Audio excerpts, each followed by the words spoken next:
estructura del aparato respiratorio. Vamos a comenzar con la zona conductora. En la zona conductora superior encontramos en la cavidad nasal pelos que se llaman vibrisas.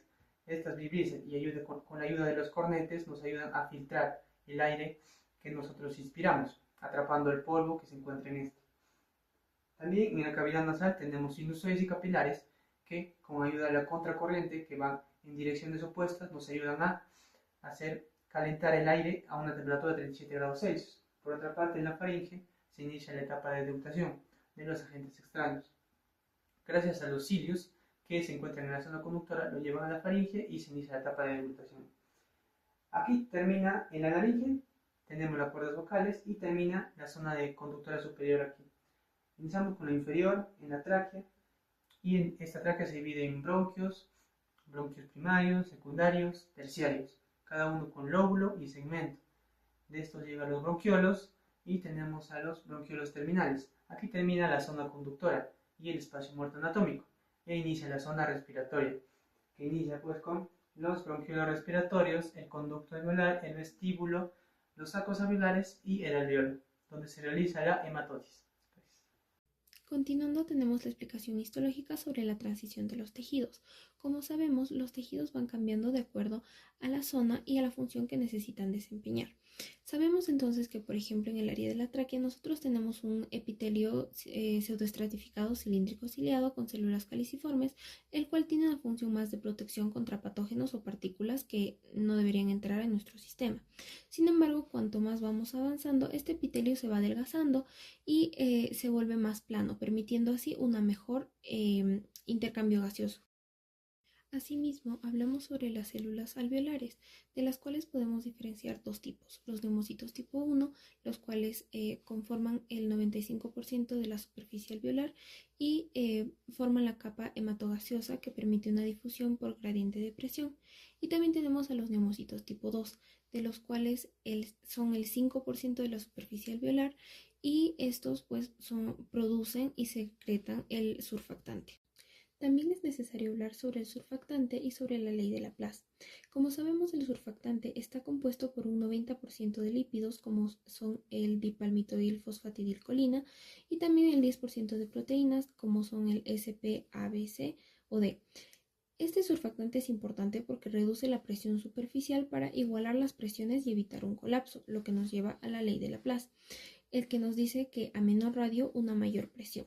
Entonces, esto es importante porque sin esta compensación, los alveolos más pequeños tendrían una presión interna mucho mayor y esto podría ocasionar a la larga una atelectasia.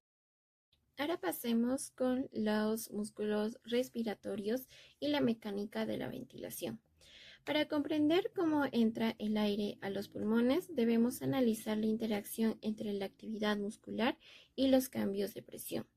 La inspiración es un proceso activo. El músculo principal que lleva a cabo esto es el diafragma, que al contraerse y descender representa el 75% del cambio en el volumen intratorácico. A este esfuerzo se le suman los músculos intercostales externos, cuya contracción eleva las costillas y aumenta el diámetro anteroposterior y transversal del tórax. Incluso antes de que el aire entre, los músculos de la glotis se activan para abrir la vía respiratoria y facilitar el flujo. Ahora, desde el punto de vista mecánica, este aumento de volumen en la caja torácica afecta directamente la presión intrapleural, la cual es subatmosférica. Al inicio de la inspiración, esta presión es aproximadamente de menos 2.5 milímetros de mercurio, pero debido a la expansión del tórax cae hasta aproximadamente unos menos 6 milímetros de mercurio. Esta caída de presión es la que genera el gradiente necesario para que los pulmones se expandan y el aire sea succionado hacia los alveolos. Por el contrario, la expiración es un proceso pasivo. No requiere una contracción muscular, ya que depende enteramente del retroceso elástico de los pulmones y la pared torácica hacia su posición de equilibrio. Solo en casos de expiración forzada es cuando intervienen activamente los músculos intercostales internos y los músculos de la pared abdominal para comprimir el tórax. Ahora les voy a explicar acerca de los volúmenes y capacidades pulmonares, que nos van a permitir entender cómo funciona la respiración. Primero, el volumen corriente, que viene a ser el aire que expiramos normalmente, en la cual son unos 500 mililitros. Si realizamos una inspiración profunda, añadimos la reserva inspiratoria, que puede llegar a 3000 mililitros, formando la capacidad inspiratoria. Por otro lado, cuando exhalamos, no todo el aire sale. Queda la reserva respiratoria, que aún podemos expulsar con esfuerzo, y el volumen residual, que permanece en los pulmones para evitar así el colapso. Ambos forman la capacidad residual funcional, que es el punto de equilibrio del pulmón en reposo.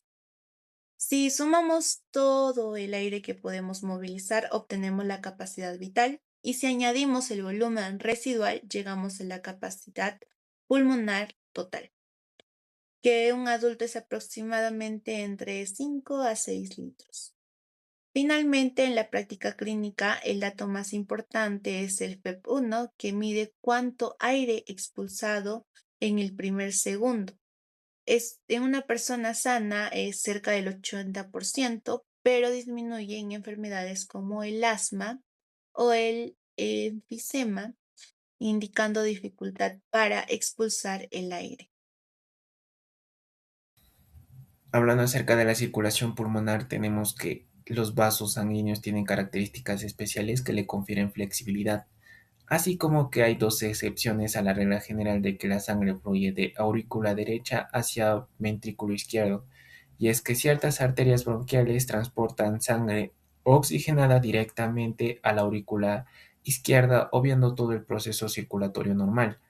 Además de esto, también tenemos que el coeficiente de ventilación sobre perfusión cumple ciertas condiciones, y es que a menor ventilación la presión de oxígeno disminuye y la presión de dióxido de carbono aumenta, y a menor perfusión la presión de oxígeno aumenta y la presión de dióxido de carbono disminuye. También hablamos de cómo es que la gravedad afecta a la respiración, y es que podemos dividir el pulmón en tres zonas, siendo la zona 1 el vértice y la zona 3 la base. En la zona 1 el vértice se cumple que la presión alveolar es mucho mayor que la presión capilar, y en la zona número 3 se cumple que la presión capilar es mucho mayor que la presión alveolar. Ahora, hablando acerca de la circulación pulmonar, en específico de la regulación del flujo sanguíneo, hay ciertos agentes que participan en esta, como el gasto cardíaco, la disminución de pH, agentes humorales y ganglios simpáticos.